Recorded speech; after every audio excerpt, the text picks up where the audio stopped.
Gracia, por un cristianismo a la luz de las Escrituras. Transmitiendo en vivo desde Ciudad Obregón, Sonora, México.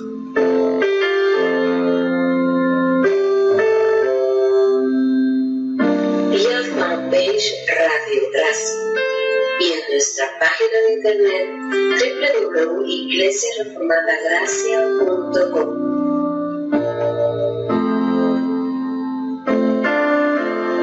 La radio de la Reforma Protestante.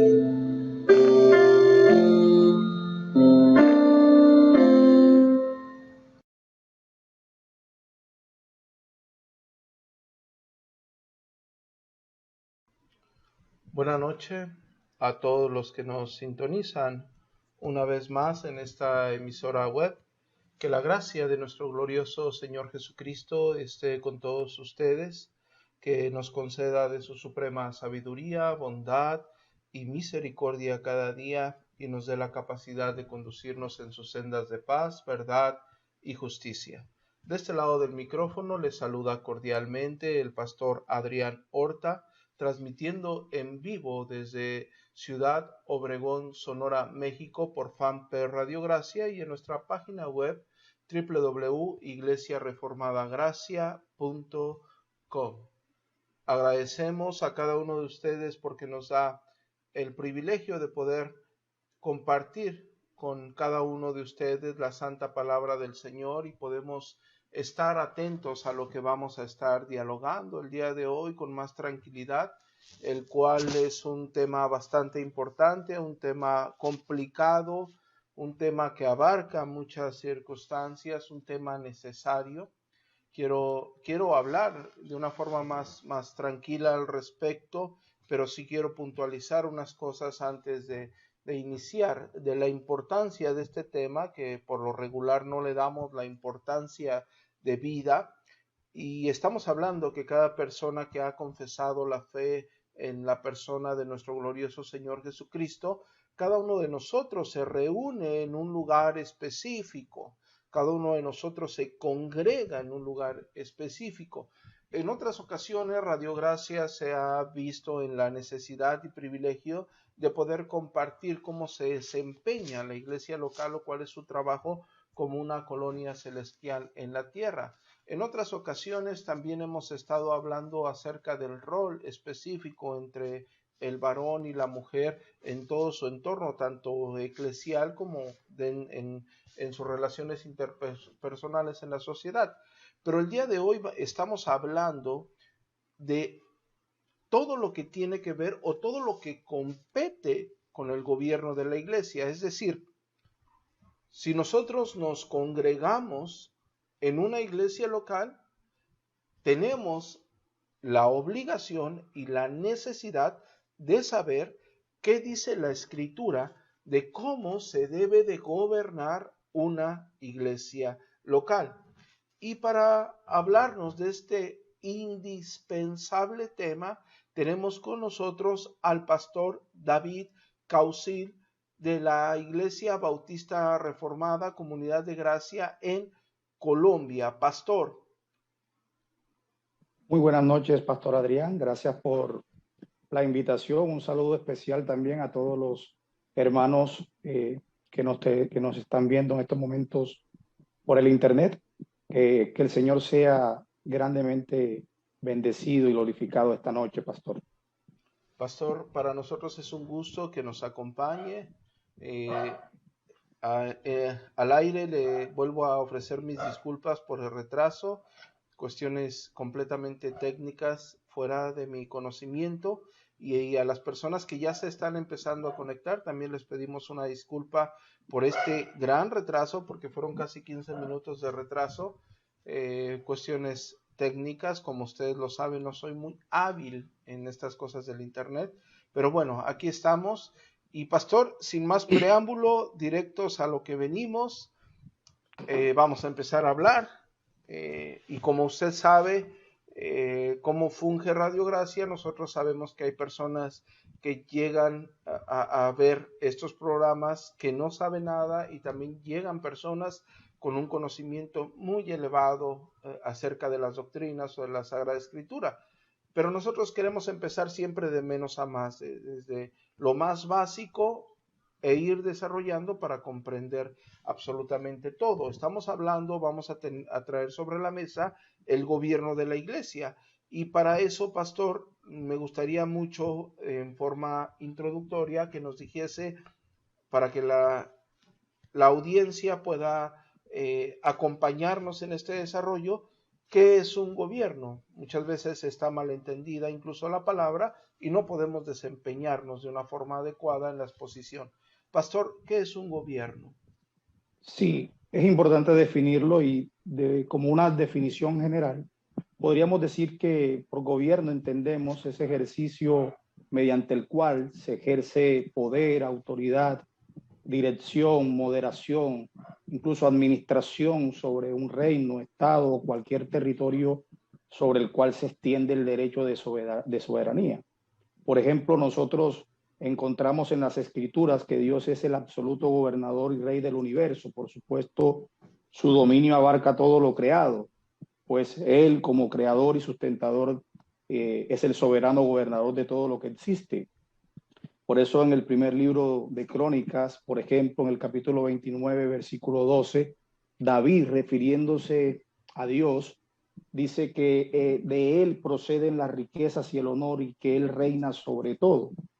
Lo mismo el salmista en el Salmo 47, versículo 2, encontramos una referencia al señorío de Dios sobre su creación, y dice el versículo 2 que el Señor es el Altísimo y digno de ser temido, pues es el Rey de toda la tierra. Pero al hablar de gobiernos humanos, pastor, nosotros encontramos varios tipos de gobierno, inclusive, que sería de pronto importante tocar por encima. Por ejemplo, nosotros vemos gobiernos monárquicos, aquellos que son ejercidos por una sola persona, la cual por lo general llega al poder por derecho de herencia o por designación o por conquista, como es el caso de los tipos de gobierno ejercidos por los monarcas o por los reyes, quienes designan a la persona que les va a suceder en el poder. Y nosotros sabemos de claros ejemplos de gobiernos monárquicos como fueron utilizados en la antigüedad, por ejemplo, en el antiguo Egipto con los faraones, o en Centroamérica, inclusive por el Imperio Azteca, y también en algunos gobiernos europeos de la Edad Media. Pero también encontramos dentro de estos gobiernos humanos gobiernos dictatoriales, donde en este tipo de gobiernos el poder se centra en una sola persona, que por lo general llega al poder a través de un golpe de Estado o quizás mediante elecciones libres, pero que luego empieza a ejecutar una dictadura, eliminando todas las demás esferas de poder. Conocemos, por supuesto, de muchos gobiernos con estas características. Por ejemplo, el antiguo gobierno iraquí de Saddam Hussein, la dictadura de Francisco Franco en España, o incluso la misma dictadura de Fidel Castro en Cuba, como ejemplos de este tipo de gobierno. Pero por último, dentro de estos gobiernos humanos, pastor, también tenemos un gobierno democrático. ¿Y por qué es importante mencionar todos estos tipos de gobierno? Porque de alguna u otra forma, cuando hablemos del gobierno de la iglesia particularmente, se van a ver ciertas características en estas definiciones. Y ese gobierno democrático, aquel que cuenta con el respaldo de la sociedad, que mediante elecciones libres escogen a sus gobernantes. Y esos gobiernos democráticos los conocemos en países como los nuestros, en México, en Colombia, por ejemplo. Entonces, estos son claros ejemplos, pastor, de lo que puede ser el gobierno.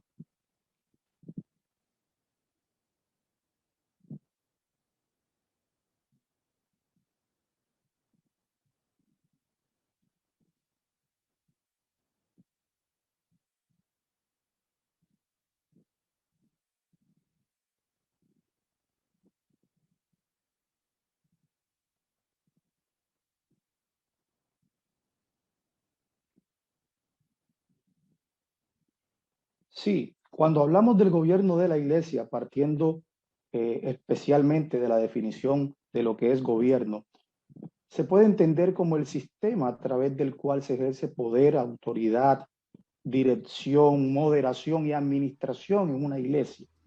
En otras palabras, cuando hablamos de gobierno de la iglesia, particularmente se refiere a quienes deben gobernarla. Y sobre este asunto Dios en su misericordia, pastor, no nos ha dejado a ciegas.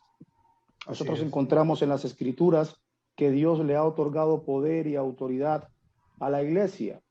De modo que cuando hablamos del gobierno de la iglesia, necesariamente tenemos que hablar de Cristo como la única cabeza y autoridad de la iglesia. Y cuando hablamos de iglesia, es importante entenderla como la expresión terrenal prominente del pueblo de Dios. Es en ese sentido, y en ese sentido entendemos y equiparamos la iglesia con todos los que están unidos a Cristo. Por ende, hablamos de la iglesia como el cuerpo y la esposa de Cristo, compuesta por todos los elegidos a lo largo de la historia. Y hacemos esta aclaración, y es pertinente, pastor, para contrastar totalmente lo que expresa el dispensacionalismo y su marcada distinción entre la iglesia e Israel, y su negativa que los santos del Antiguo Testamento pueden ser parte de la iglesia. Así que cuando hablamos de gobierno de la iglesia, esencialmente tenemos que hablar de Cristo como su única cabeza y autoridad. No es el Papa de Roma, es Cristo. Y la Escritura afirma repetidamente esta absoluta verdad. Por ejemplo, el apóstol Pablo dice en Colosenses capítulo 1, versículo 18, que Cristo es la cabeza del cuerpo, que es la iglesia. Y en Efesios capítulo 4, versículo 5, hablando sobre la unidad de la iglesia, el apóstol Pablo resalta la necesidad de que crezcamos en todo en aquel que es la cabeza, quien es Cristo. De manera, pastor, que es claro que Cristo es la única cabeza y autoridad de la iglesia. Ahora bien, el Señor Jesucristo, conforme a su voluntad declarada expresamente en su palabra, ha dado el poder y autoridad a cada iglesia local bíblicamente constituida para que la ejerza bajo sus preceptos.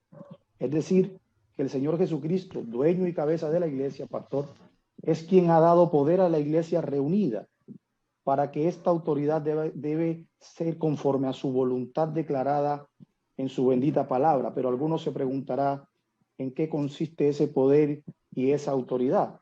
Claro. Pues en todo lo necesario para el establecimiento del orden en la adoración y en la disciplina eclesiástica, que el mismo Cristo instituyó para nuestra observancia y ejecución. Muy bien. Pastor, antes de empezar con el desarrollo, es decir, dentro de la introducción, las personas se pueden estar preguntando hacia dónde vamos o hacia dónde queremos llevar esta entrevista o este conversatorio, cuál es la necesidad que un servidor está viendo y por qué usted se está prestando, de cierta forma, nos está regalando de su tiempo para hablar de esto. Pastor, ¿es necesario el gobierno de la iglesia o de qué sirve el gobierno de la iglesia? Porque usted nos está diciendo, pastor, y cosa que creo que todo cristiano va a estar de acuerdo, absolutamente todo cristiano va a estar de acuerdo, que Cristo es la cabeza de la iglesia, Cristo es quien gobierna, quien reina eternamente. Entonces, ¿de qué nos sirve un gobierno eclesial? ¿Cuál es o si es necesario? Absolutamente sí, es necesario, es indispensable. Por una sencilla razón, pastor, nosotros sabemos que el Dios que se revela en las Escrituras es un Dios de orden. Dice el apóstol Pablo en 1 Corintios capítulo 14, versículo 33, que Dios no es un Dios de desorden, sino de paz, como en todas las iglesias de los santos. Por lo tanto, como Dios de orden, Él mismo ha establecido inequívocamente en su palabra cómo se debe gobernar y resolver los asuntos de su iglesia. De manera que a través del gobierno de la iglesia, en cabeza de Cristo, y su gobierno designado a través de la elección y ordenación de los oficiales de la misma, los cuales deben ejercer ese gobierno fundamentados, por supuesto, en los preceptos bíblicos que el Señor mismo ha establecido. ¿Buscando qué? Buscando siempre los propósitos divinos. Esto es primeramente la gloria de Dios, pastor, y lo necesario para la vida de piedad, organización y edificación del cuerpo de Cristo. Pastor, empezando a meternos o a profundizar un poco con esto, teniendo en cuenta que ya nos pudo afirmar y es algo que todos tenemos que ser completamente conscientes que el gobierno de una iglesia es absolutamente necesario. El punto es cómo dice la Biblia que se debe de gobernar una iglesia. Si Cristo es la cabeza y la autoridad máxima de la iglesia y él delega, ¿cómo vamos a visualizar eso, ya que encontramos lugares donde una persona funge como dictador, encontramos otros lugares donde ni siquiera tienen pastor o donde hay 30 congregantes y 15 de ellos dicen ser ancianos?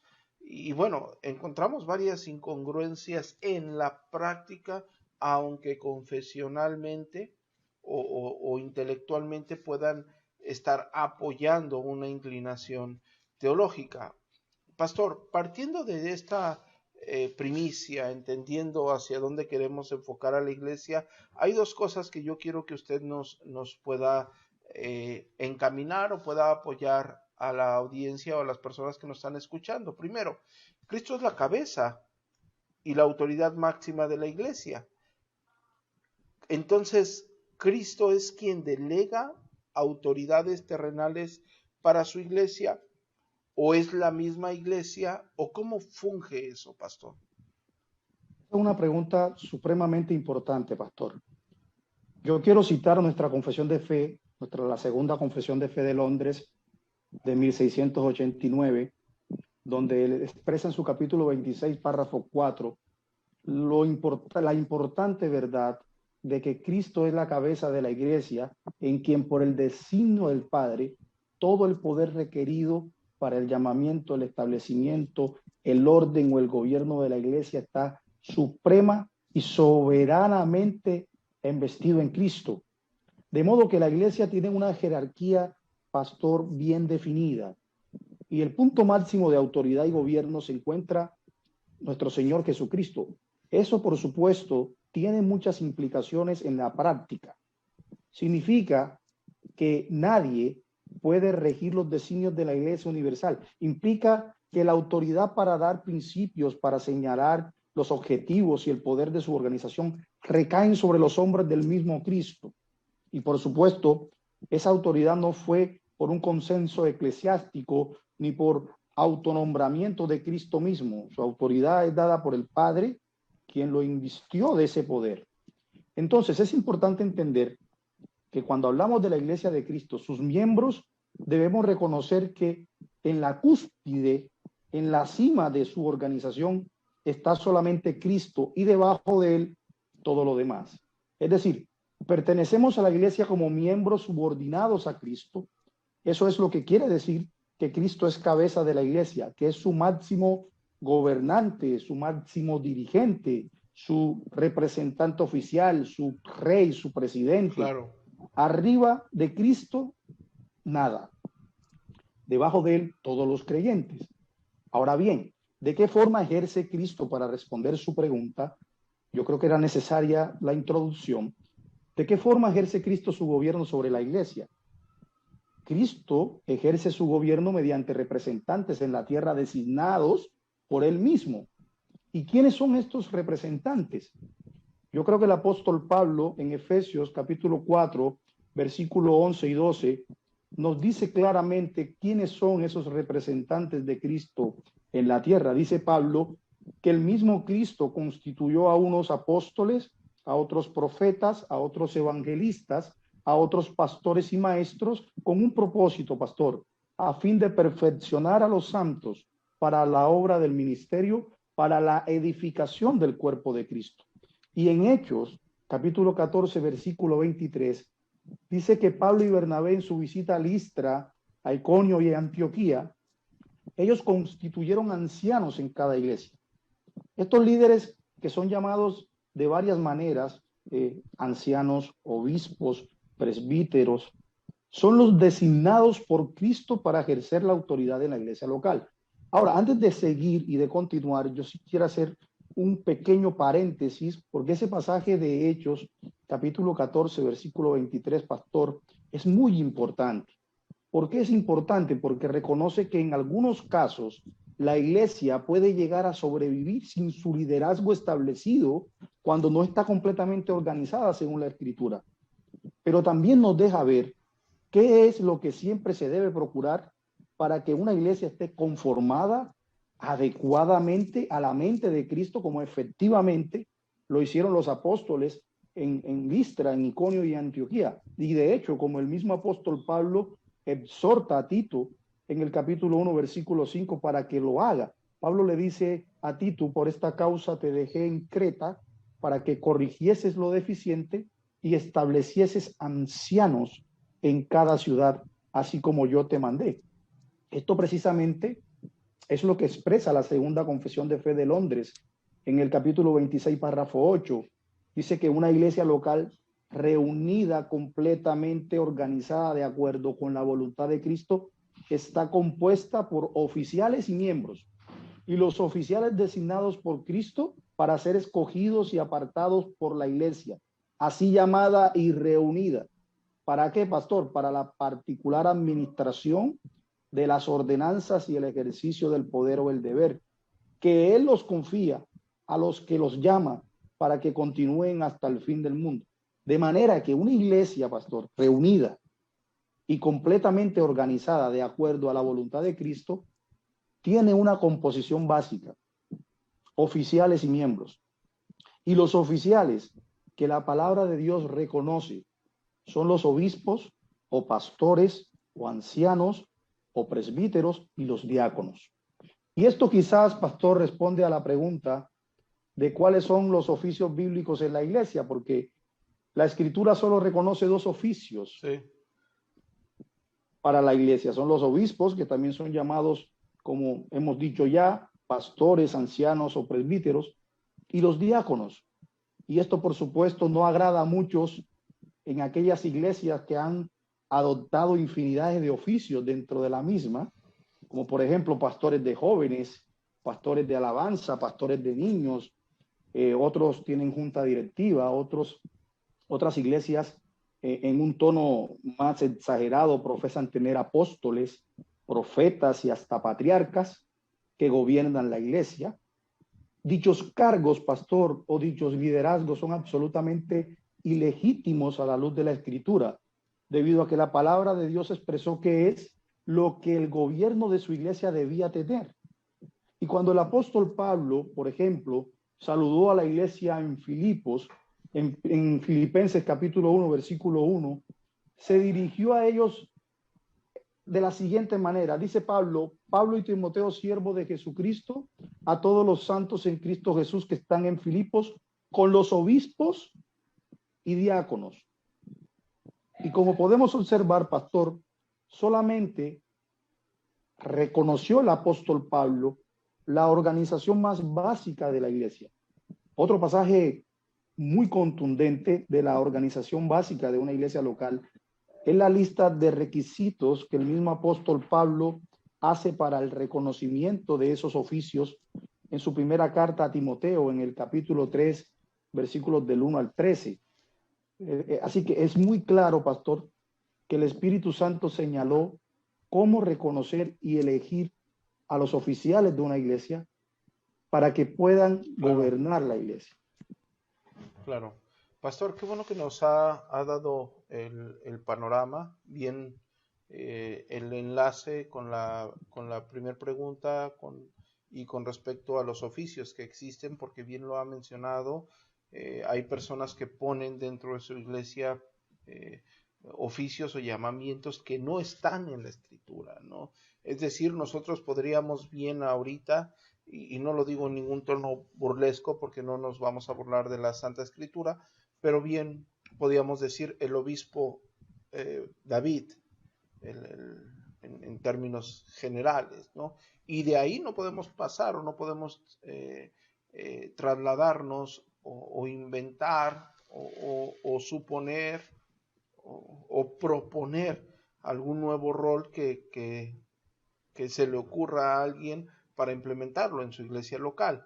Ahora, pastor, ya que estamos bien definidos en esa área, porque usted nos ha cimentado tocante ya a la definición de gobierno y también nos ha llevado a entender cuáles son los verdaderos oficios que existen en la Escritura.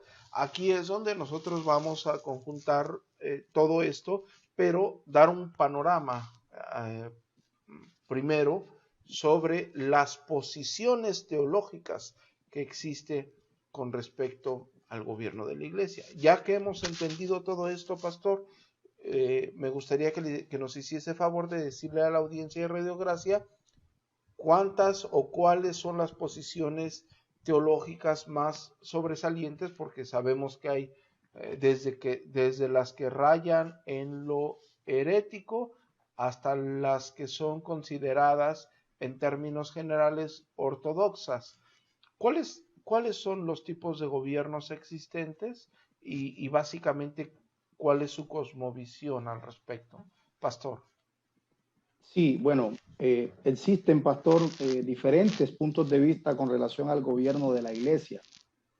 Por esta razón podríamos hacer mención de los 4 que históricamente han tenido mayor importancia. En primer lugar, el gobierno episcopal, y su nombre pues viene de una palabra griega conocida, episcopos, que generalmente se traduce como obispos, como sobreveedor, como superintendente. Y según este sistema de gobierno, los encargados de ejercer la autoridad, los encargados de ejercer la administración y el gobierno de la iglesia son los episcopos o los sobreveedores, quienes son vistos como los legítimos sucesores de los apóstoles. Según ellos, esa sucesión apostólica, pastor, es continua a través de la ordenación de cada obispo.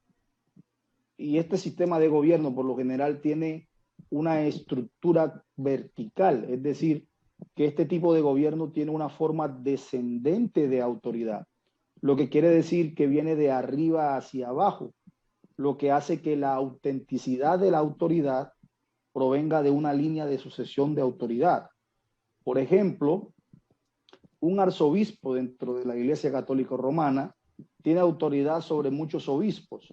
Ellos a su vez tienen autoridad sobre una diócesis, que simplemente quiere decir las iglesias bajo una jurisdicción de un obispo. El oficial a cargo de una parroquia local es un rector o a veces llamado vicario, que es un ayudante o uno que sustituye al rector, por decirlo de esa forma. Sin embargo, arzobispos, obispos, rectores, pastor, son todos sacerdotes, son todos obispos, puesto que todos han sido en algún momento ordenados al sacerdocio episcopal. Pero en la práctica, al rector, por ejemplo, más frecuentemente se le llama sacerdote y tiene menos autoridad jerárquica que el obispo y que el arzobispo. Este tipo de gobierno, pastor, sostiene que Cristo es la cabeza de la iglesia y que ha entregado el gobierno de la iglesia directamente y una forma exclusiva a los obispos considerados como los sucesores de los apóstoles. Pero hay algo particular: bajo este gobierno la membresía de la iglesia no tiene en absoluto ninguna participación. Este fue el modelo de gobierno en los primeros siglos de la Iglesia Católica Romana y posteriormente también lo adoptó la Iglesia de Inglaterra, la Iglesia Anglicana. Pero hay algo importante que decir respecto a este tipo de gobierno de la iglesia, pastor. Y es que la Biblia no autoriza tal separación entre oficiales superiores que tengan algún tipo de derecho inherente de ordenación por sucesión apostólica.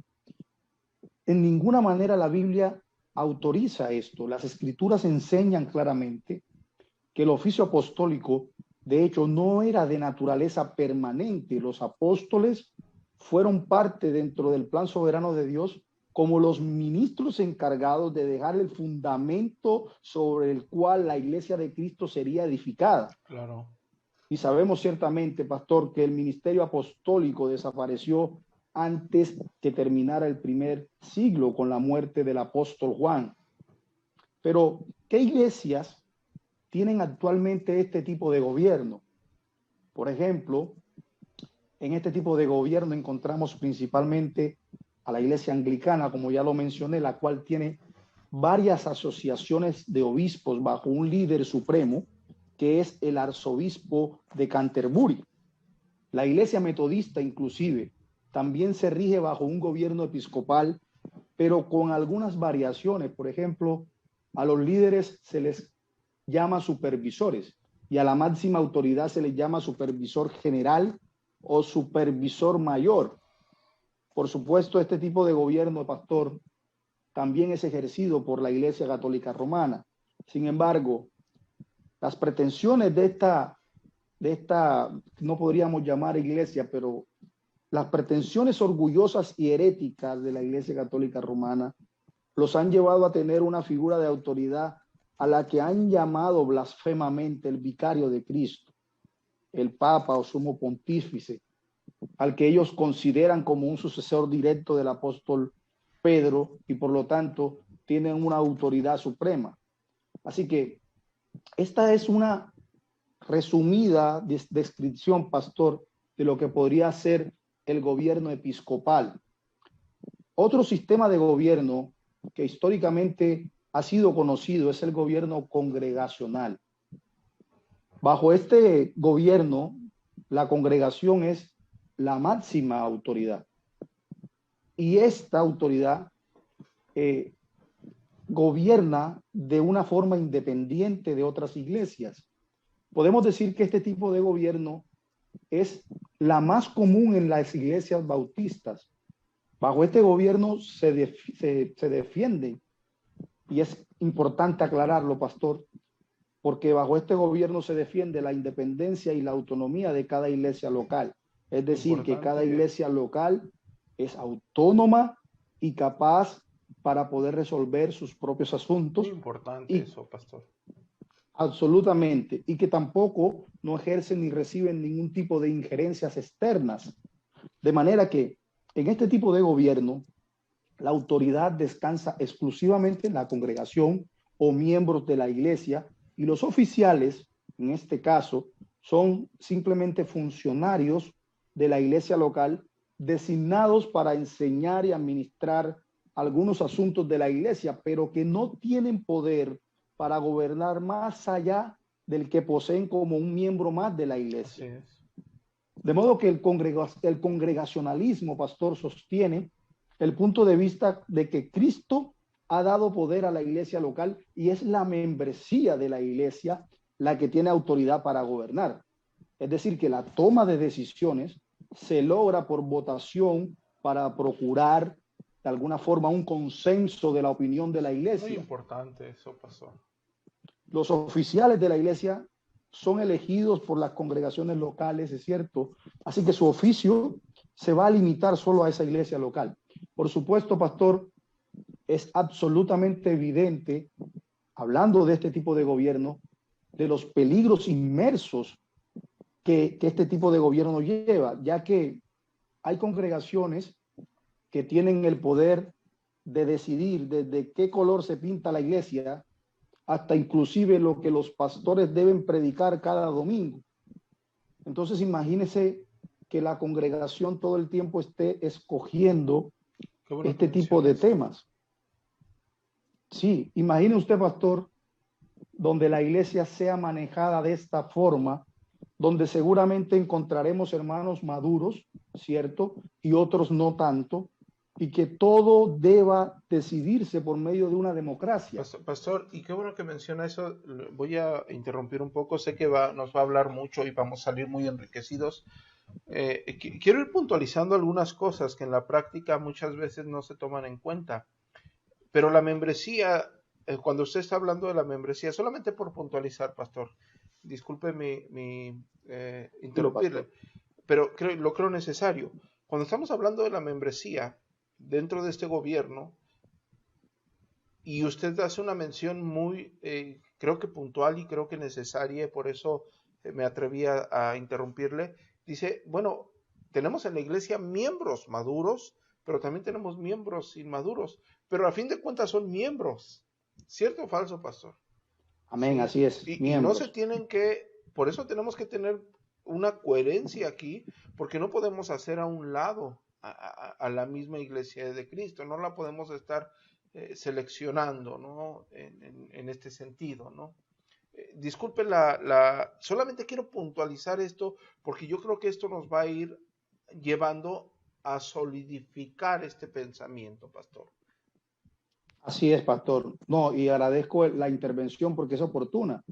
Por eso le decía, imagine usted la iglesia siendo manejada de esta forma, donde sabemos que tenemos hermanos que el Señor ha dado unos dones y una madurez impresionante y que espiritualmente son muy maduros, pero también sabemos que dentro de nuestras congregaciones también hay hermanos no tan maduros y que al final las decisiones se tomen por medio de una democracia, pastor, es bastante peligroso. Muy peligroso. Y sobre todo hay algo en este tipo de gobierno que es completamente opuesto a lo que enseña la Escritura.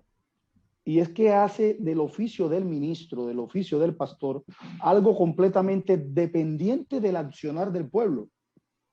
Si bien es cierto que este tipo de gobierno tiene puntos bíblicos acertados, como la independencia y la autonomía de la iglesia local, que ya mencionamos, la mayor deficiencia que en lo particular veo en este tipo de gobierno es que las decisiones fundamentales de la iglesia no son tomadas por hombres maduros en la fe, sino por la congregación en general.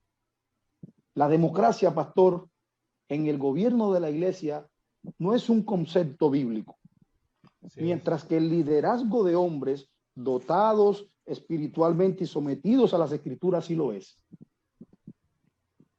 El otro gobierno que encontramos, ya para de pronto cerrar, pastor, yo sé que más adelante vamos a hablar de esto, y antes de seguir con el gobierno congregacionalista, pastor, establecido intelectual y en la práctica, el ministro, el obispo de una iglesia local, en términos con un gobierno congregacionalista, tiene o debe inmiscuirse en otros gobiernos, o esa iglesia debe dejar que otros gobiernos se inmiscuyan. No, en ninguna manera, pastor, y lo hablaremos más adelante precisamente, pero en ninguna manera. Esto hace que los gobiernos congregacionalistas tengan un punto de vista bíblico, por supuesto, que es su independencia y su autonomía. Pero permítame, pastor, y lo desarrollamos más adelante. Sí, sí, solamente quería tener esos puntos. Quizás nos vamos a estar centrando, como usted y yo sabemos, más adelante en dos puntos de vista que llegan a partir, pastor, si me permite decirlo, yo sé que nos va a estar hablando más adelante, pero llega a partir incluso de nuestra hermenéutica pactual, ¿no? O sea, totalmente. La semana pasada tuvimos con nosotros al pastor Rodríguez y nos llevó sobre el viaje sobre la teología del pacto, y el gobierno de la iglesia llega a partir de tu hermenéutica pactual. Sin embargo, y yo sé que usted nos lo va a decir más adelante, pero, pastor, en la práctica, siglo XXI, con dos confesiones completamente claras como es la de Londres y lo es la de Westminster, con una claridad impresionante de lo que cree cada uno, actualmente sí existe personas adoptando la confesión bautista de fe de 1689, pero teniendo una práctica que no es adherente a esa confesión en su entorno eclesial, ¿no? Completamente es cierto, es cierto, pastor, así es. Y yo lo quiero completamente cierto. Perdone que lo puntualice, pero como usted y yo hemos hablado anteriormente sobre este tema, que es indispensable, queremos abarcar todo lo que sea posible abarcar, para que las personas que lleguen a ver este programa o las personas que se conecten a Radio Gracia, entendamos cuando vamos a una iglesia local, tenemos las confesiones y las leen, y a veces se las saben de memoria, pero desgraciadamente en la práctica aprueban cosas que están o en las cuales ellos están incluidos confesionalmente. Entonces, queremos que esto sirva. Yo sé que usted está haciendo una labor brillante intelectualmente hablando en el desarrollo del programa, pero queremos que esto sirva a la aplicación Sí, claro. para dejar a un lado cualquier incoherencia, ¿no? Pastor, nos iba a decir sobre la otra posición teológica del gobierno de la iglesia. Por supuesto, pastor. Hablábamos ahorita o iba a tocar acerca del gobierno presbiteriano. Bueno, el gobierno presbiteriano es uno de los gobiernos más ampliamente conocidos, ¿no? Su nombre viene de la palabra griega presbítero, precisamente, que se traduce generalmente como anciano, por lo que se conoce también como un gobierno de ancianos. Bajo este sistema, pastor, quienes gobiernan la iglesia son los ancianos nominados y elegidos por la congregación. En el presbiterianismo ortodoxo, ¿por qué tengo que hacer la salvedad, pastor? Porque lamentablemente hoy las raíces presbiterianas ortodoxas se han perdido. Muchas iglesias hoy están inmersas en el liberalismo teológico o en el reconstruccionismo o en otro tipo de desviaciones que lamentablemente le han quitado un poco esa raíz histórica tan hermosa y tan rica en la ortodoxia del presbiterianismo. Pero dentro del presbiterianismo ortodoxo, el gobierno recae sobre los ancianos, pero no solo en una perspectiva local, sino que de estos ancianos, junto con otros ancianos de otras iglesias locales, forman un cuerpo gobernante llamado consistorio, el cual tiene una autoridad sobre un conjunto de iglesias locales. Es importante aclarar, pastor, que bajo este gobierno las iglesias no son independientes, ya que están asociadas bajo alguna denominación, la cual a su vez está gobernada por una representación de ancianos de las diferentes iglesias locales. Y es significativo mencionar, pastor, que este tipo de gobierno ha sido históricamente considerado como uno de los principios fundamentales dentro del gobierno reformado, y que el poder de autoridad de la iglesia no reside en la asamblea general de ninguna iglesia local, sino que tiene su asiento original en el consistorio de la iglesia local, y es a través de este consistorio, pastor, que se transfiere a las asambleas mayores, como por ejemplo los presbiterios, los sínodos o asambleas generales. Pero de esta forma, ellos tratan de dar honor a la autonomía de la iglesia local, aunque la consideran sujeta de alguna forma a las limitaciones que de alguna manera puedan recaer sobre ella como resultado de la asociación con otras iglesias de una denominación. No sé si me hago explicar. Sí, pastor. Entonces, este tipo de gobierno, a diferencia del episcopal, pastor, que va de una manera descendente, de arriba hacia abajo, el gobierno presbiteriano, es importante de pronto ilustrarlo, va de forma ascendente, es decir, arranca de abajo hacia arriba, va desde la iglesia hacia arriba. De la iglesia se nombran los ancianos. Estos ancianos, junto con otros ancianos de otras iglesias, conforman un grupo que tiene autoridad. Estos grupos, a su vez, forman parte de otros grupos que juntos forman esta autoridad que viene arriba, que son las asambleas generales de las iglesias presbiterianas, pastor. Eso básicamente puede resumir lo que es el gobierno presbiteriano, y más adelante voy a hablar un poco más sobre él. Pero existe otro tipo de gobierno, pastor, que históricamente sostiene una postura intermedia entre el congregacionalismo y el presbiterianismo. Y estamos hablando del gobierno bautista particular, o el gobierno de ancianos, o el gobierno independiente. El gobierno bautista particular, como en el congregacionalismo, se cree que Cristo da el poder Cristo da el poder de las llaves a la iglesia de una manera inmediata. Eso lo cree el bautista particular, al igual que el congregacionalista. Y como en el presbiterianismo, el bautista particular cree que este poder ha de ser ejercido por los oficiales, no por la congregación, sino por los oficiales, de una manera instrumental o real.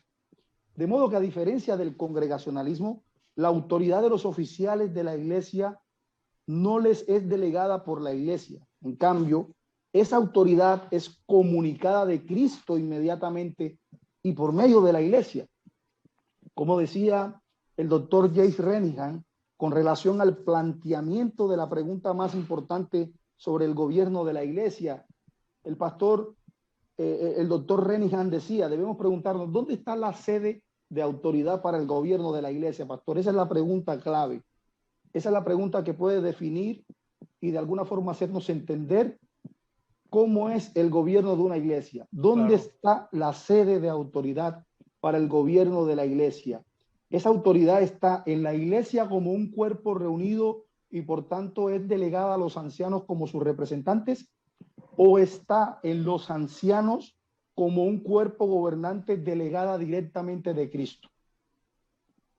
La respuesta a estas preguntas, pastor, hace toda la diferencia para entender un poco el gobierno de la iglesia de los bautistas particulares del siglo XVII. El tipo de gobierno bautista particular consiste entonces, en ese orden de ideas, en que la iglesia elige ancianos para que gobiernen sobre ellos, y la iglesia voluntariamente, porque hay que hacer la aclaración, no es una imposición, la iglesia voluntariamente acuerda actuar con ellos y sometidos a ellos en todos los deberes de la ley. Claro. O como lo decía el puritano John Owen, decía que toda autoridad en la iglesia es confiada por Cristo a los oficiales o gobernantes de la iglesia para todas las acciones y deberes requeridos del poder del oficio, y que cada persona individualmente tiene la libertad de tener su propio juicio para consentir o disentir personalmente en lo que le concierne, hablando del tema de la membresía. En palabras un poco más sencillas, pastor, en el gobierno bautista particular, los ancianos gobiernan en la iglesia por la autoridad de Cristo. Ellos deliberan acerca de los temas que luego pueden ser llevados a las reuniones de membresía de la iglesia, y los miembros de la iglesia dan su consentimiento a estas decisiones tomadas por los ancianos. Así que los ancianos son responsables, por supuesto, por el ministerio de la enseñanza de la iglesia y el ejercicio del poder. Esto es, la toma de decisiones, la redacción de reglamentos para la iglesia si es necesario, y esos reglamentos, ¿con respecto a qué?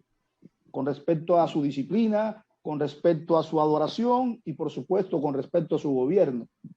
Esto, por supuesto, pastor, contrasta con el congregacionalismo, el cual funciona en la práctica, que los miembros de la iglesia plantean asuntos en las reuniones de membresía de la iglesia, pero las decisiones se toman llegando a un consenso de opinión de todos los miembros por votación. Entonces, ¿dónde radica la diferencia? La diferencia radica, pastor, en que el gobierno bautista particular, los ancianos ya traen la decisión ya tomada por ellos, la traen a la membresía relacionada con el bienestar, por supuesto, de la iglesia, y la traen para su consideración, de modo que los miembros, después de sopesar la decisión de los ancianos, dan su consentimiento, dicen algo distinto. Pero nótese que es una decisión que es traída a la congregación. Sí, claro. Y es el consentimiento de la congregación lo que los ancianos realmente buscan, pero no es la congregación la que toma la decisión para que los ancianos consientan si sí o si no. Así que el gobierno bautista particular, pastor, coloca toda la responsabilidad del gobierno en todos los asuntos en todos los asuntos a los ancianos. Ellos deliberan juntos y luego traen sus conclusiones a la iglesia para su consentimiento. Cuando se ha obtenido dicho consentimiento, el asunto se cierra. De manera que el gobierno bautista particular, enmarcado, de hecho, en nuestra segunda confesión de fe de Londres de 1689, en su capítulo 6, es un gobierno, pastor, es un gobierno de ancianos basados en el concepto de paridad y pluralidad, que al mismo tiempo mantiene el principio de la independencia de cada iglesia local, y solo en ese punto está de acuerdo con el gobierno congregacional. Muy bien, pastor.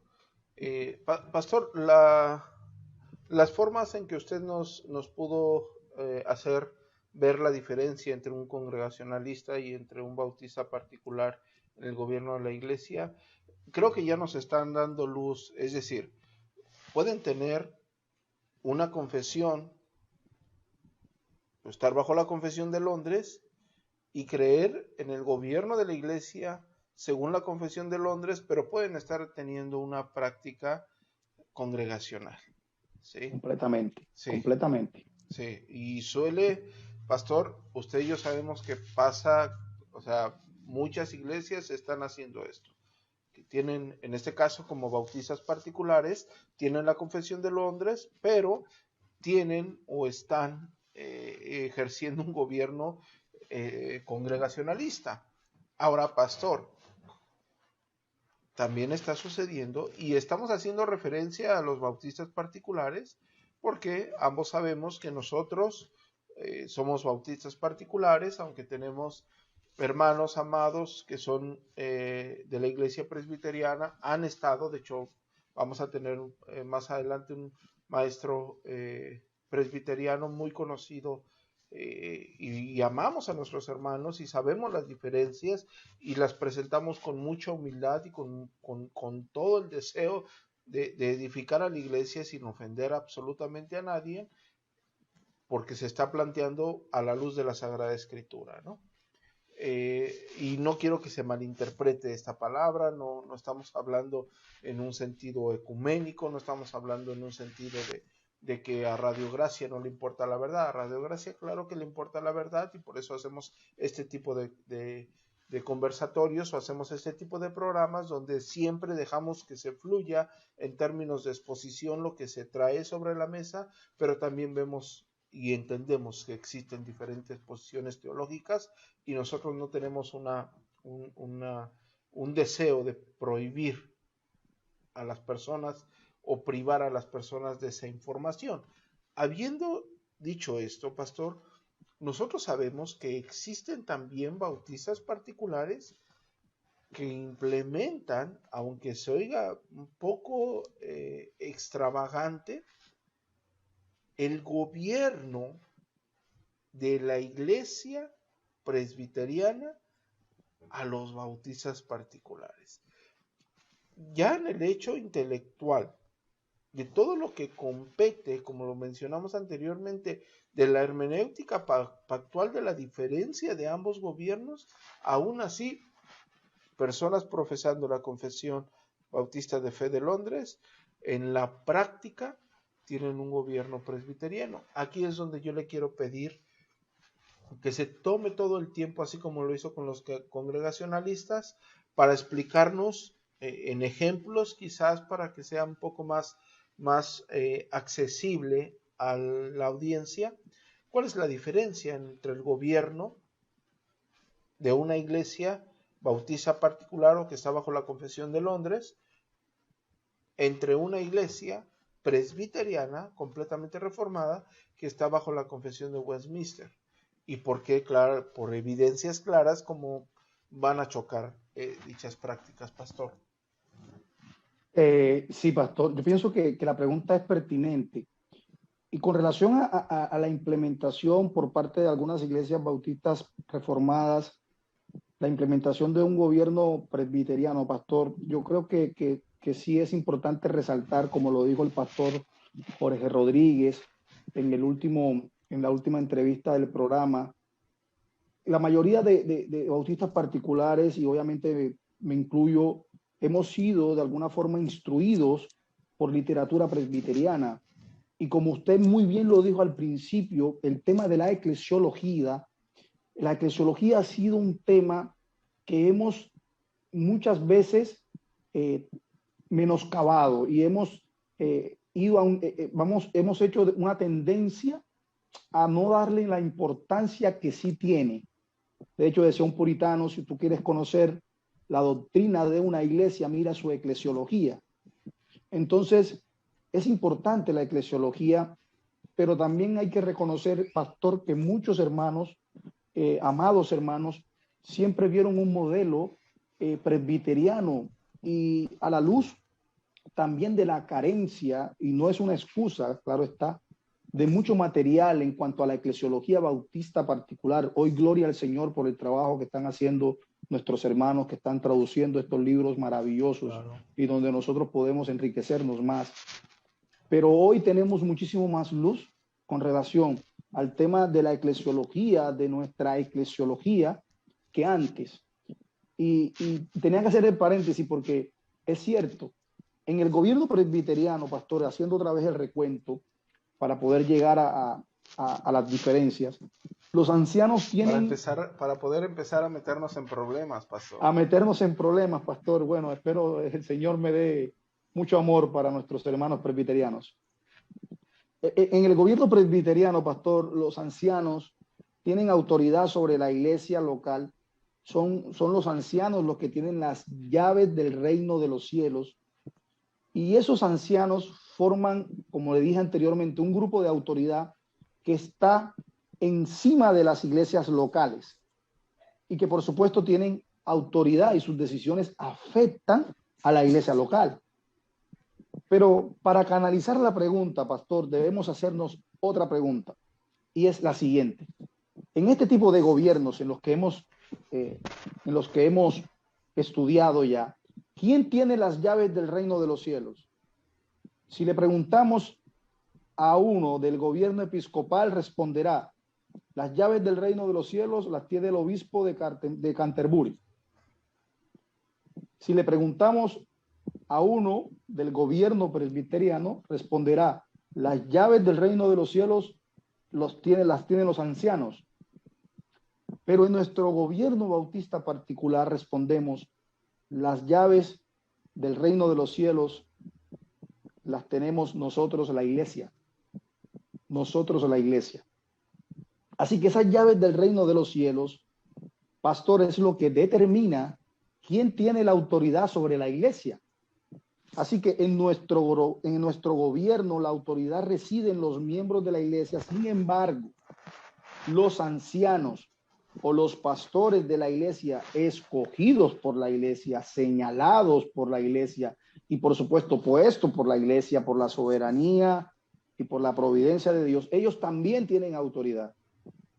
Es un gobierno que va de arriba hacia abajo y de abajo hacia arriba.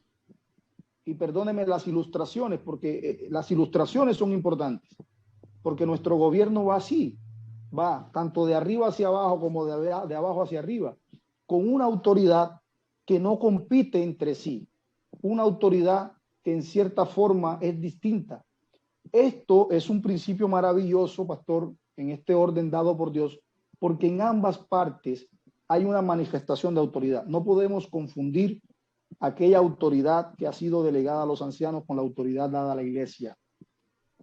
Y esto es lo que históricamente se ha conocido dentro del gobierno bautista particular, el gobierno independiente. Las iglesias independientes, de hecho, post-reforma, tenían y tienen este gobierno. Nehemías Cox, uno de los pastores a quienes se le atribuye el origen de la Segunda Confesión de Fe de Londres, en un sermón que predicó en la ordenación de oficiales en una iglesia de Londres en el año 1681, él explicaba algo que nos da luz hoy para marcar las diferencias con nuestros hermanos presbiterianos y en cuanto a nuestro gobierno. En medio de los deberes de los ancianos, Cox decía que es un deber cuidar del debido ejercicio de la disciplina en la iglesia y del orden correcto de todas las cosas que pertenecen al gobierno de la misma, y que los ancianos, quienes son los supervisores de la casa de Dios y que han de gobernar en la misma, no en una manera déspota o de una manera señorial, sino por el testamento de Cristo, como conviene a un ministro y como uno es puesto sobre la heredad de Cristo, no para enseñorearse de la heredad de Cristo. Quienes son un pueblo que se ofrece voluntariamente y no ha de ser gobernado ni por la fuerza ni por el rigor, sino con su propio consentimiento. Todos los hermanos, decía Cos, pastor, tienen parte en el manejo de los asuntos de la iglesia. ¿En la qué? En la admisión y en la expulsión de miembros. Sin embargo, esto no niega una incumbencia peculiar de los ancianos en estas cosas y tampoco niega un descuido de su debida administración si en caso tal se dé por parte de los pastores, los cuales la membresía reclamará si son culpables o no. Y vemos que Nehemías Cos define los deberes de los ancianos como supervisores de la iglesia, admite que todos los hermanos de la iglesia tienen una parte adecuada en el manejo y los asuntos de la iglesia, en la admisión y la expulsión de miembros, pero que los ancianos tienen una incumbencia especial en estas cosas. De hecho, pastor, en ese mismo sermón, Cos señala que esa participación conjunta entre los ancianos y los miembros de la iglesia no anula la obligación de los miembros de la iglesia a someterse a sus pastores. La membresía le debe sumisión y obediencia a sus ancianos en el cumplimiento de su oficio y en el ejercicio de su gobierno y en la supervisión que Cristo ha confiado a ellos para la edificación de la iglesia. Y eso es exactamente lo que dice el autor de Hebreos en Hebreos capítulo 13, obedeced a vuestros pastores y sujetaos a ellos porque ellos velan por vuestras almas como quienes han de dar cuenta para que lo hagan con alegría y no quejándose porque esto no es provechoso. Entonces no es una obediencia ciega la que el autor de Hebreos requiere, ni la que supondría un poder legislativo en los oficiales de la iglesia, sino una sujeción ordenada a los que desempeñan su oficio conforme a la ley y el testamento de Jesucristo. Incluso una obediencia a la palabra de Dios administrada por ellos y una sumisión humilde a sus justas reprobaciones y correcciones ministeriales, pastor, cuando sea necesario, por cualquier falta deben recibirlas en amor. En la iglesia presbiteriana, pastor, nuestros hermanos presbiterianos bajo su gobierno, por su forma de gobierno, por supuesto, permiten la injerencia de otras iglesias locales para la toma de decisiones en nuestras iglesias. Por lo tanto, en algún aspecto, pues nosotros entendemos que no es del todo bíblico, porque cuando nosotros hablamos de la iglesia como autónoma e independiente, por supuesto sabemos las implicaciones que trae. Nuestros hermanos presbiterianos por lo general asumen al pasaje que encontramos en Hechos de los Apóstoles, capítulo 15, sobre todo para referirse al tema del Concilio de Jerusalén, para hablar de que la iglesia de Jerusalén tenía injerencia sobre otras iglesias. Pero, pastor, no podemos tomar la iglesia de Jerusalén como un ejemplo para otras iglesias en ese sentido. Entonces, en ese orden, nosotros y nuestros hermanos presbiterianos objetan la total independencia para cada congregación local bajo la autoridad de Cristo. Y lo hacen bajo ese pasaje principalmente. Ellos afirman que la iglesia de Jerusalén ejerció esa autoridad. Pero, pastor, la iglesia de Jerusalén tenía una autoridad singular en la historia de la redención que no tiene paralelos en ninguna otra iglesia. Sí, pastor. Sí, Por tanto, no puede tomarse como un ejemplo para otras iglesias. Exacto. De hecho, pastor, si me permite interrumpir, como siempre. Claro que sí. Me disculpo. Recordemos que el libro de Hechos es un libro histórico, libro que narra el desarrollo del cristianismo. Y aunque ciertamente hay evidencias doctrinales en la práctica, no es un ejemplo a seguir exegéticamente hablando de cómo se desarrolló la iglesia primitiva o cómo es que estaba fungiendo, porque si no todos tendríamos que estar repitiendo cada aspecto en el cual el libro de Hechos se fue estableciendo, o como, mejor dicho, cómo, hablando actancialmente, sucedieron las cosas ya redactadas en el libro de Hechos para el conocimiento nuestro, ¿no? Entonces, en este caso, lo que sucede en Jerusalén fue en un momento específico, bajo una circunstancia específica, que quedó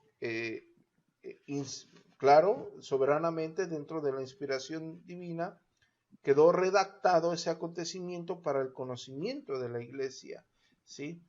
Pero no es una práctica que la iglesia debe adoptar como si fuese el ejemplo común en dicha doctrina. Correcto, pastor, así es. Y hay una pregunta interesante, pastor, y sé que usted la hará. ¿Cuál es el rol de la congregación en la toma de decisiones? Sí, es allá donde íbamos, pastor, porque, perdón que le interrumpa, porque ya nos habló de aquel error que existe en el congregacionalismo. Ahora, pastor, por favor.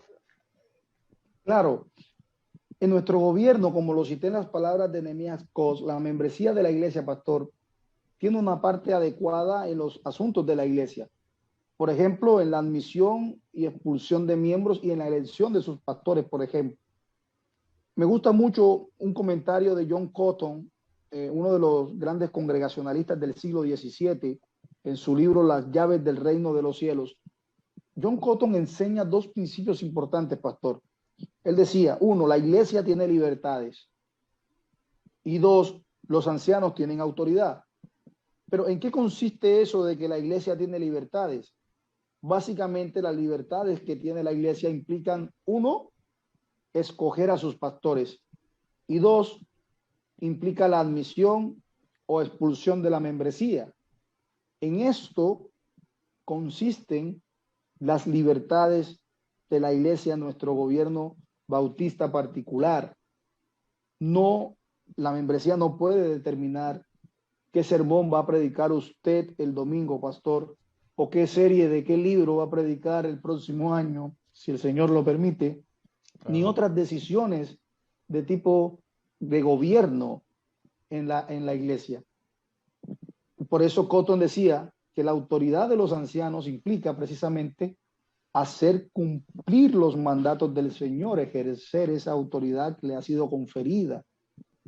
Por este hermoso principio, el pastor, la iglesia debe someterse a la autoridad de los pastores y de alguna forma los pastores a su vez deben someterse a la iglesia. Claro. Por eso le decía, pastor, que hay un equilibrio precioso donde va hacia arriba y hacia abajo, porque es un principio precioso y bíblico.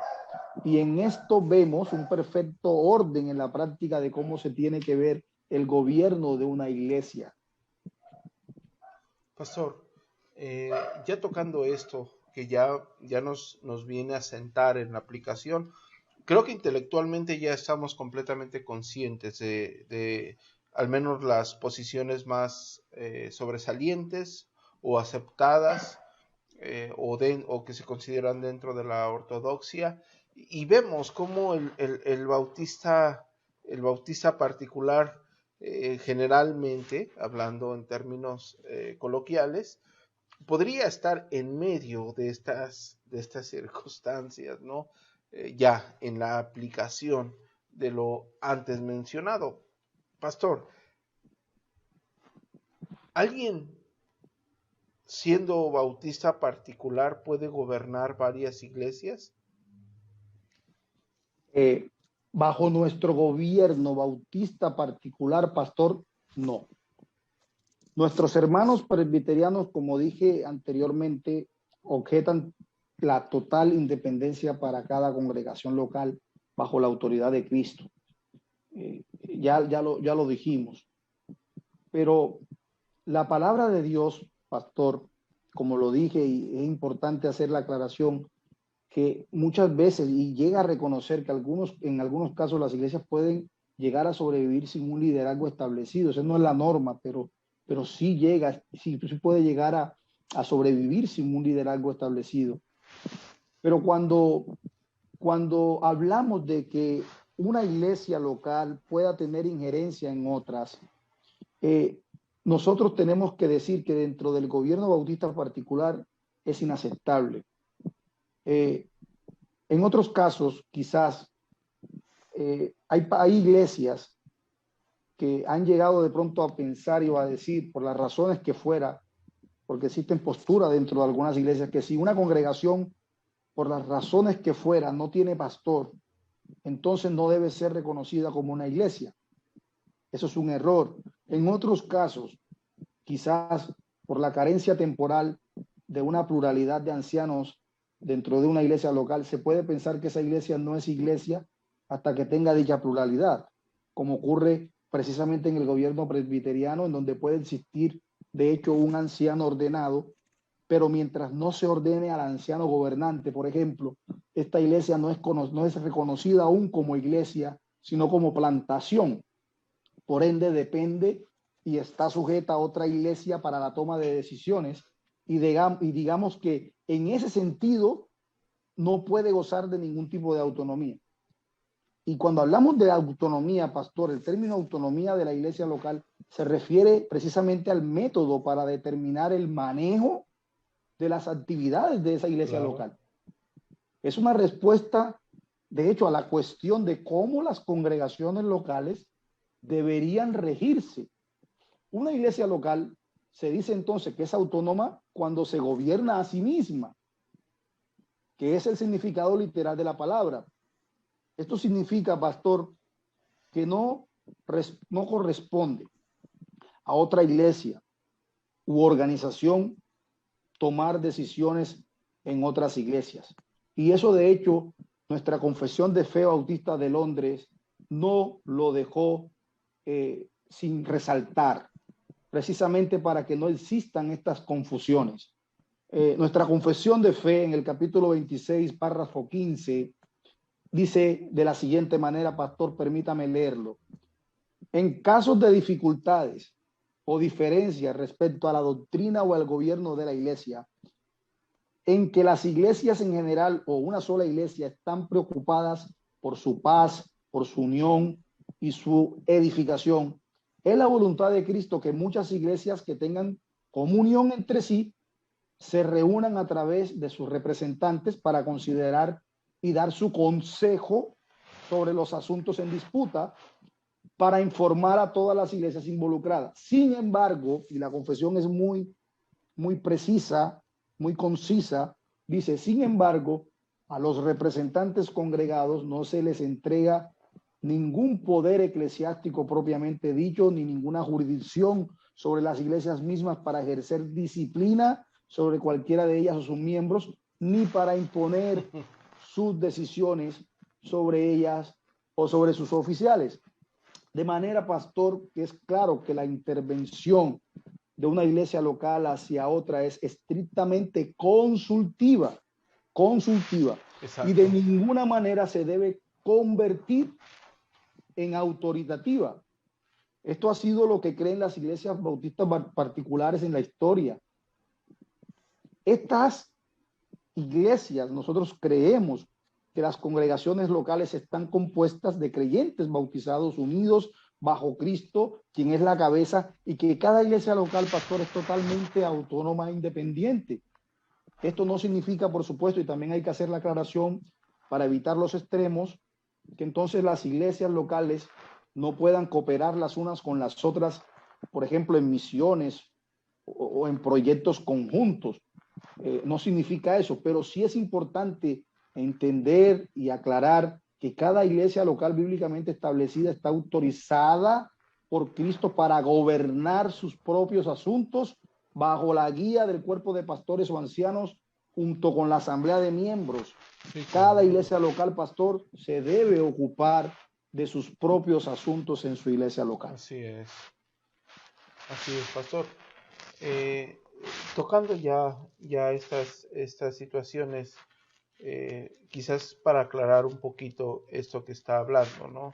Ya que vemos nosotros como bautistas particulares, si lo decimos a grosso modo, que nosotros no podemos ir intentando inmiscuirnos en los problemas de otras iglesias.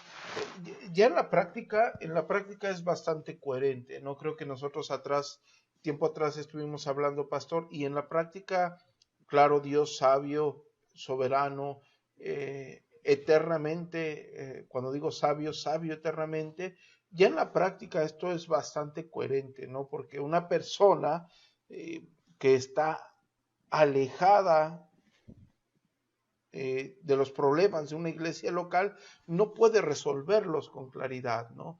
Las personas que estamos dentro de una iglesia local sabemos de las circunstancias que tiene cada miembro, de las circunstancias que tiene dicha iglesia, y con la sabiduría de Dios y con claridad nosotros podemos ejercer un juicio sabio tocante a cada circunstancia que acontece, ¿no?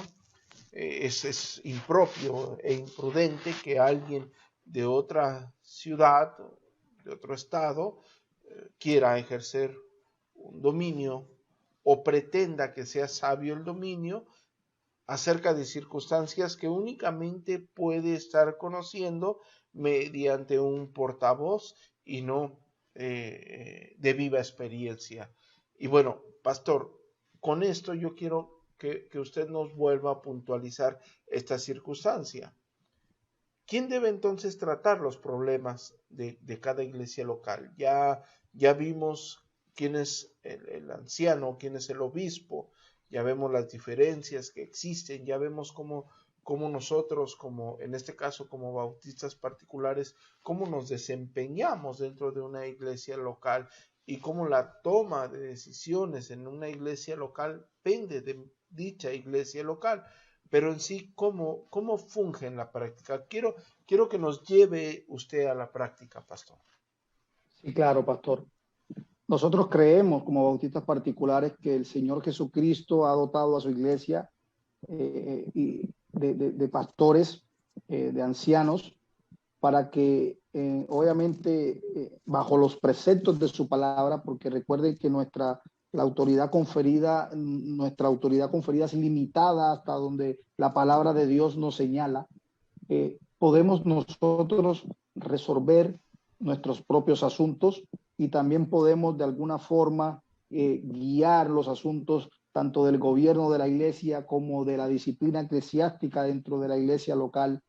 Entonces corresponde a la iglesia local como cuerpo local en cabeza de sus pastores tomar las decisiones en los asuntos concernientes a la iglesia local. No corresponde a otras iglesias, sino en cabeza de quienes está esa iglesia tomar las decisiones, pastor. Muy bien. Pastor, nosotros sabemos que el tema podría darnos para más, ya ejemplificando. Estamos tratando de llevar en este breve tiempo a la audiencia a un entendimiento quizás, podríamos decir quizás básico de este tema, ¿no? Y vuelvo quizás a hablar algo que dije al inicio. Es tan indispensable, si lo miramos en la práctica, de que cada uno de nosotros se congrega. Cada uno de nosotros es parte de una iglesia local y tú debes de saber cómo se gobierna esa iglesia, cómo se está gobernando, qué tipo de gobierno tienes, ¿no? Y bueno, ya que hemos visto la diversidad teológica y la aplicación de todo lo que nosotros hemos mencionado y de todo lo que se ha tratado de desarrollar, pastor, quiero que nos concrete algo ya para concluir con la entrevista del día de hoy, agradeciéndole su tiempo, agradeciéndole todo lo que yo sé que ustedes apartan un tiempo específico para estudiar, para poder traer a la audiencia de Radio Gracia un tema que tenemos todo el deseo de que sea de bendición, que edifique al cuerpo de Cristo. Pastor, un último comentario concretando lo que hemos hablado el día de hoy. Que atesoremos, pastor, nuestras confesiones de fe. Yo pienso que, y quiero concluir con ello, porque usted dijo dos cosas importantes. Muchas veces tenemos nuestra confesión de fe más que para afianzarnos en su doctrina como una etiqueta, y la confesión de fe sabemos que obviamente no es la Biblia, pero nosotros creemos fielmente que expresa lo que la Biblia enseña. Por lo tanto, debemos atesorar su doctrina, su cuerpo de doctrina, afianzarnos, conocerla, amarla y exaltarla, protegerla, defenderla. Y nuestro gobierno como bautistas particulares es hermoso, pastor. Es hermoso. La invitación a los hermanos y a los que escuchan es que cada día vayamos conociendo un poco más acerca de las verdades de nuestro gobierno, que estudien ese capítulo 26 de la Confesión de Fe de Londres, que lo estudien muy detenidamente, Claro. con mucha paciencia, que investiguen. Ahorita tenemos a la mano, como dije al principio, gracias al trabajo maravilloso que están haciendo muchos hermanos, traduciendo buenos materiales de bautistas particulares que van a ser de gran utilidad en el tema de la eclesiología bautista particular. Solo quería darles ese consejo, pastor. Muchísimas gracias de verdad por la invitación. Muchísimas gracias por su tiempo también. Y espero que el Señor use este programa para su gloria y para la edificación de su iglesia, pastor. No, pastor, gracias a usted. En verdad, estamos verdaderamente felices, aunque el día de hoy se nos hizo un poco tarde y tuvimos ahí algunos contratiempos con la tecnología, pero gracias, pastor, gracias por estar con nosotros, por acceder a regalarnos de su tiempo para hablar a la audiencia sobre este tema tan importante, pastor, y esperemos que lo que se habló sea importante. El pastor, en este caso me dirijo a la audiencia, el pastor David trajo algo a la mesa que lo más probable es que todos los que están, o un 60-70% de los que lleguen a ver este programa que están relacionados con la Reforma Protestante, ya conozcan, porque ya le dieron una lectura a las confesiones. Y lo más probable que un porcentaje de esas personas que ya leyeron, que ya revisaron estas confesiones, estén congregándose en una iglesia, ya sea presbiteriana. Amamos a nuestros hermanos presbiterianos y no somos ecuménicos y no somos cobardes, defendemos la verdad, pero amamos a nuestros hermanos presbiterianos, ¿sí? O a lo mejor te estás congregando en una iglesia que es bautista particular y está bajo la confesión bautista particular, y revisaste la confesión y leíste esos puntos que el pastor David nos hizo el gran favor de profundizar. Sin embargo, y lo digo con claridad, sin embargo, lo más probable es que dichas iglesias, en algo tan importante y tan cuidadoso y tan peligroso, porque pastor, esto se ha dicho muchas veces en otras ocasiones, la estabilidad espiritual de una iglesia tiene que ver, o tiene un peso muy fuerte el gobierno. Totalmente, pastor. Totalmente, pastor. Eso que usted acaba de decir, yo creo que es muy pertinente porque lamentablemente la poca importancia que se le da a la eclesiología, de hecho la membresía en sí, tiene esto muy flojo. De hecho, muchas iglesias locales viven inmersas en una mundanalidad completa, precisamente por desconocimientos en cuanto a la eclesiología de la iglesia. Así es. Entonces es importante, pastor. Sí, pastor. Y cabe destacar que ninguno de nosotros está exento de tener alguna falla en la práctica, ¿no? No estamos diciendo el pastor David y el pastor Horta son completamente perfectos en su práctica. No. Tenemos la necesidad de volver de voltear nuevamente a ver lo que nuestras confesiones, que bien dijo el pastor David, no están encima de la escritura, sino creemos que expresa lo que la escritura contiene tocante a los temas, en este caso que estamos hablando del gobierno de la iglesia, pero es necesario volver a darle una lectura y decir, lo que se está practicando, lo que esta iglesia está practicando, aunque llámese reformada y apegada a la confesión, no tiene nada que ver con lo que en la práctica, en la confesión nos ofrece. ¿Sí? Y tenemos que tener mucho cuidado con eso. Eso es verdaderamente peligroso. Es estarnos metiendo en territorios sucios, en territorios escabrosos, que ya que ya está llevando a la iglesia una directriz completamente equivocada a lo que la Escritura o dicha iglesia está plenamente confesando. Pastor, un tema complicado, muy agradecido por haberse tomado el tiempo, pastor, de estar con nosotros en Radio Gracia, a la audiencia, a las personas que nos acompañaron hasta el momento, las personas que se conectaron. Esperamos que esto les invite constantemente a llevar su iglesia o la iglesia que el Señor en la cual les está permitiendo crecer, llevarlas con un gobierno saludable, con un gobierno que solidifique a la iglesia en la palabra del Señor y que los pueda estructurar bajo sus mismas sendas. Y bueno, por mi parte, yo les agradezco a cada uno de ustedes que esté nuevamente con nosotros, al pastor David Cousid. Estoy verdaderamente agradecido con usted, pastor, a la audiencia de Radio Gracia, que la gracia de nuestro Señor Jesucristo esté siempre con cada uno de ustedes, que les conceda de su sabiduría, de su eterno poder para seguir día a día en sus sendas santas. De este lado del micrófono estuvo el pastor Adrián Horta, transmitiendo en vivo desde Ciudad Obregón, Sonora, México, por FanPay Radio Gracia y en nuestra página web www.Iglesia Reformada Gracia. Bendiciones totales.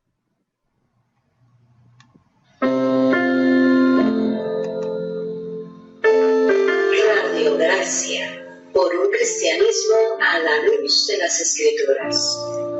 Transmitiendo en vivo desde Ciudad Obregón, Sonora, México.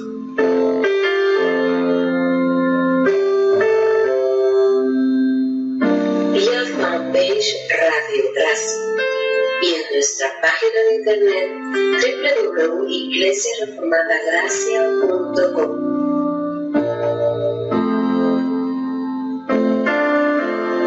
La radio de la Reforma Protestante.